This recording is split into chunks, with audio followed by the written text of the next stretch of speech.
किसी भी इशारे पर 2 मिनट के लिए ब्रेक लगती है तो 4 भिखारी आपकी गाड़ी का शीशा बजाते हैं। अब बाज़ इशारों पर, टूल प्लाज़ों पर लिख के लगा दिया गया है ये पेशावर भिखारी हैं, इनको खैरात ना दें। लेकिन मेरा सवाल ये है कि उन सारे भिखारियों को एक जगह पे खड़ा करके पूछना किसने है कि तुम भीख क्यों मांग रहे हो?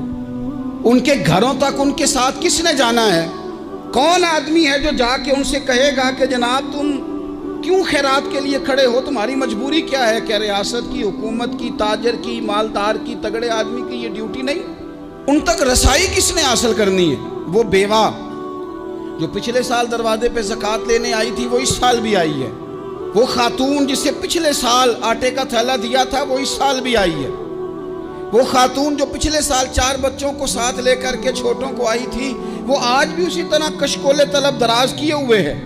और हज़रत उमर क्या फरमाते हैं? सैयदना फारूक आज़म रज़ी अल्लाह ताला अन्हु इरशाद फरमाते हैं, इसको इमाम बहकी ने और इमाम सुयूती ने नकल किया है। हज़रत उमर फरमाया करते थे कि अगर मैं ज़िंदा रहा तो इराक वालों मैं तुम्हारी बेवाओं के लिए ज़रूरत का इतना सामान कर जाऊंगा कि बीबी जब तक ज़िंदा रहेगी किसी की मोहताज नहीं होगी। उसके लिए इस तरह के असबाब पैदा कर दिए जाएंगे कि उसे हाजत नहीं होगी। उसके लिए मुस्तकिल बुनियादों पर उसके अखराजात देख कर उसके लिए एहतमाम कर दिया जाए।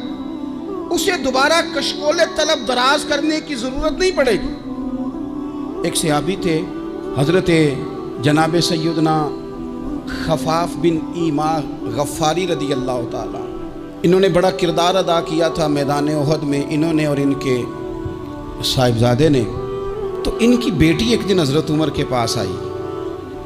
अब वो बेटी ब्याह के जा चुकी थी, उसकी शादी हो गई थी। हज़रत खफाफ बिन ईमा रदी अल्लाह ताला अन्हु की साहिबजादी अपने ससुराल चली गई थी, वहाँ उसका खामद इंतकाल कर गया।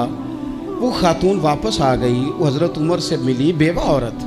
उस बेवा खातून ने आके, यहाँ तो मेरे भाई वो फौजी बेचारे जिनकी बीवियाँ, जिनको एक तकरीब में तो खूब एवार्ड देने के लिए बुलाया जाता है। मैंने यतीमी का वक्त गुजारा है, मुझे पता है कि 2-4 महीने लोग आके कहते हैं कोई हुक्म होया तो 10 आ जाए।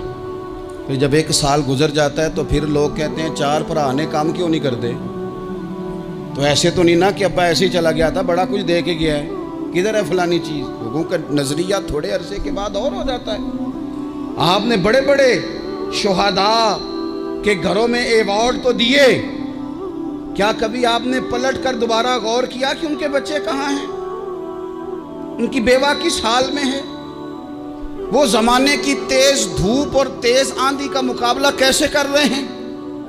बगैर बाप के जो इंसान को खुले आसमान तले वक्त गुजारना पड़ता है वो कितना को मुश्किल होता है। वो किस तरह टाइम गुजार रहे हैं ये कभी सोचा लोगों ने?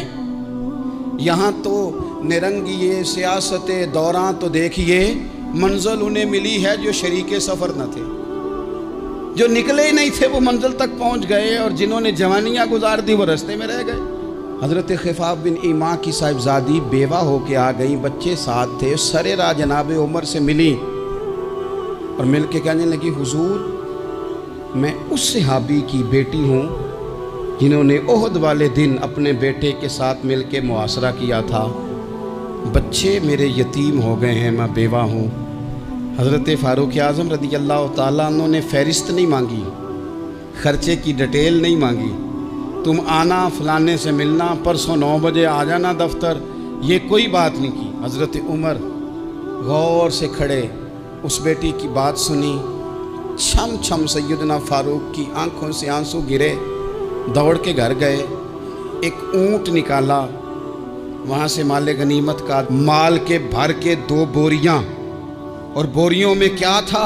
चांदी भी थी, नकदी पैसे भी थे, कुछ ज़रूरत का सामान भी था, गल्ला भी था। 2 बोरियां भर के ऊंट पे रख के खुद लगाम उस बेटी के हाथ में थमा के का पुत्र सामान भी तेरा है, ऊंट भी तेरा है।